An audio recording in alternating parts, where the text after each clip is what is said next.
La Côte d'Ivoire s'apprête à accueillir du 9 au 27 août prochain le 27e congrès postal universel organisé par l'Union postale universelle, un événement important pour la communauté postale mondiale, mais aussi pour un grand défi pour la Côte d'Ivoire qui doit démontrer sa capacité à abriter de grands événements. Pour parler des défis et des enjeux de ce congrès tant attendu, nous avons le plaisir de recevoir le ministre ivoirien de l'économie numérique, des télécommunications et de l'innovation, M. Roger Adom. Merci, Monsieur le ministre, d'avoir répondu à notre invitation. Et merci à vous de m'avoir invité. Monsieur le ministre, avec de belles perspectives d'évolution dans tous les domaines, la Côte d'Ivoire s'apprête à accueillir la communauté postale mondiale au nom de l'Afrique. Monsieur le ministre, quels sont les grands enjeux de ce rendez-vous d'Abidjan? Mais déjà, ce qu'il faut, comme vous l'avez dit vous-même, nous allons recevoir la communauté postale mondiale au nom de l'Afrique dans ce congrès qui aura lieu à Abidjan du 9 au 27 août 2021 est une première, en tout cas une première de l'ère post-coloniale, puisque la fois précédente où ce congrès avait eu lieu en Afrique, c'était en 1934 en Égypte, donc cela fait bien longtemps. Donc c'est le 27e congrès et l'Union postale universelle est une institution qui existe depuis 1874. Donc ce qui veut dire que depuis tout ce temps-là, ce congrès n'avait pas eu lieu en Afrique. Et cette fois-ci, donc dans 2 semaines, enfin dans moins de 2 semaines maintenant, il aura lieu en Côte d'Ivoire. Donc le défi est que notre pays montre à l'Afrique et montre à tout le monde que nous avons la capacité à organiser de grands événements. Vous avez pu le voir ces dernières semaines, ces derniers jours. La note, la décision de la Côte d'Ivoire a été élevée.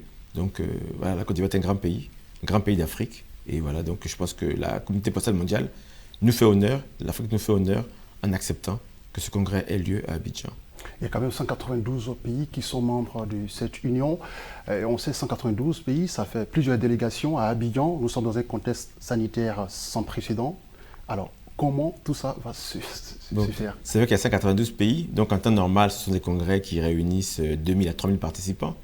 Bon, cette fois-ci, avec le contexte Covid, ça sera une première d'ailleurs. Ce congrès sera en mode hybride, c'est-à-dire il y aura des participants présents à Abidjan, il y a d'autres qui participeront de manière virtuelle. Donc nous attendons à peu près 700 personnes à Abidjan, et puis près de 2000 à 3000 personnes connectées de manière virtuelle. Donc ce sera une première, donc nous allons avoir, ça sera pour nous aussi un défi technologique, au-delà du défi sanitaire, et du défi de montrer que nous savons organiser de grands événements. Ce sera donc un défi technologique de faire en sorte que pour la première fois, depuis 1874, que le congrès de l'Union postale universelle ait lieu pour certains participants en mode virtuel. Est-ce que la Côte d'Ivoire est réellement prête à accueillir tout ce monde?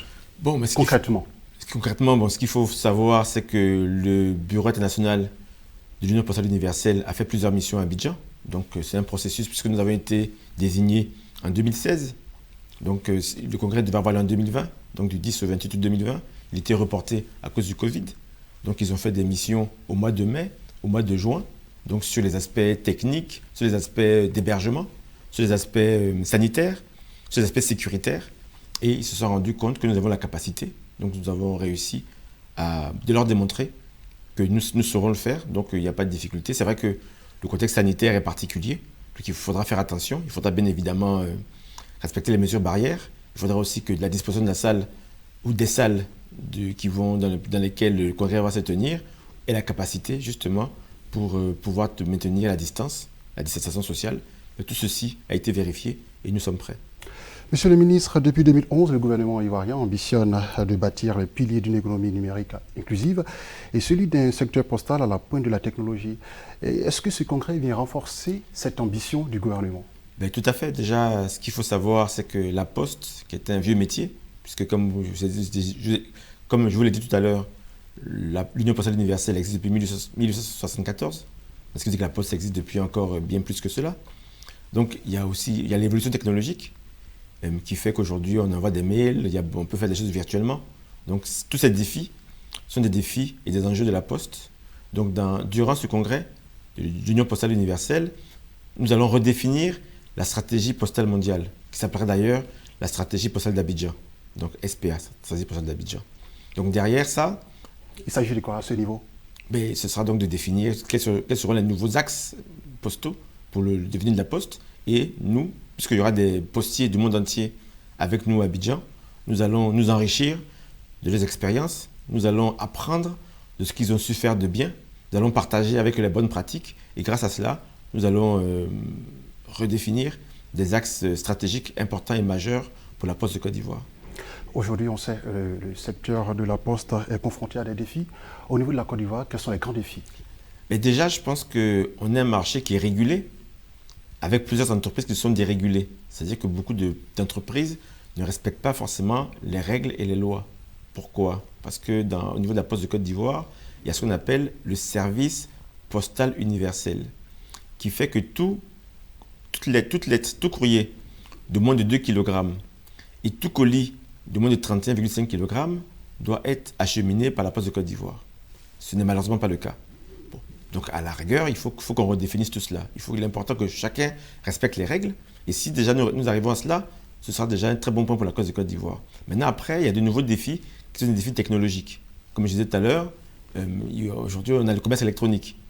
Donc il faut qu'on soit de commerce électronique. Il y a toute une logistique de distribution qu'il faut mettre en place parce que, bien évidemment, un grand pays comme la Côte d'Ivoire doit avoir une entreprise postale prospère et pérenne. Donc nous avons réfléchir aux axes stratégiques importants et majeurs pour le devenir de la Poste de Côte d'Ivoire. Alors vous avez parlé des défis, mais quelles sont les opportunités qui s'offrent aujourd'hui les opportunités, dans le secteur? Oui, il y en a beaucoup, les opportunités. Lesquelles? Déjà, je prends un exemple hyper simple. Imaginons que vous ayez un colis ou même des meubles que vous voulez acheminer entre Abidjan, disons, et Mans. Si vous ne louez pas un véhicule, vous ne saurez pas le faire.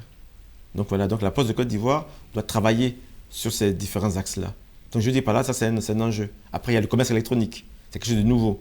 Donc si aujourd'hui vous commandez sur Amazon des biens, des marchandises, bon, encore à Abidjan, c'est facile.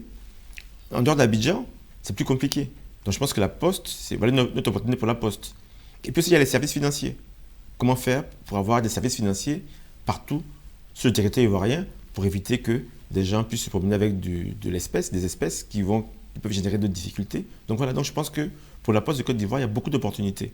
Donc il ne faut pas être négatif ou pessimiste pour cette entreprise. Je pense qu'il faut être optimiste parce que les opportunités sont nombreuses. Et durant 3 semaines, c'est-à-dire du 9 au 27 août, la Côte d'Ivoire sera la capitale de la Poste mondiale. Alors, quel sera le menu? D'accord, donc le menu. Donc déjà la première journée. 3 semaines, c'est quand même, beaucoup. La première journée, il y aura donc la cérémonie d'ouverture. Donc nous avons bon espoir qu'elle soit présidée par le président de la République, donc qui nous a donné son accord. Et puis après, il y aura donc la cérémonie d'ouverture postale en tant que telle pour définir l'agenda. Après ceci, il y aura des travaux en commission. Donc ce que vous devez savoir, c'est qu'il y aura 242 résolutions à analyser. Donc il y aura beaucoup de choses à faire. Donc à partir donc, du 10 au 24 août, il y aura donc l'analyse de ces 242 résolutions qui vont être analysées point par point par les postiers, donc tous les postiers du monde entier qui seront basés à Abidjan, soit de manière physique, soit de manière virtuelle. Et à partir du 25 au 27, il y a l'élection des instances. Donc on va réélire le directeur général de l'Union postale universelle, le directeur général adjoint de l'Union postale universelle. On va aussi élire les membres du conseil d'administration et puis les membres du conseil d'exploitation. Sachant que, étant donné que la Côte d'Ivoire abrite le congrès, le président du conseil d'administration de l'Union postale universelle sera un Ivoirien. D'accord. Juste en 30 secondes, vous avez été fraîchement nommé à ce portefeuille ministériel. Monsieur le ministre, quelles sont vos priorités aujourd'hui au niveau de votre département? L'économie numérique, la télécommunication et l'innovation. Oui, mais déjà la première chose qui est importante, c'est accélérer la transformation digitale. Tout le monde va vers le digital aujourd'hui, tout le monde va vers le numérique. Et donc moi, mon objectif principal, donc c'est ce qui m'a été demandé par le président de la République, par le Premier ministre, c'est d'accélérer la transformation digitale. Après ceci, nous avons 7 axes de travail qui sont importants. Donc le premier axe, c'est tout ce qui tourne autour des infrastructures numériques. Le second, autour des services numériques.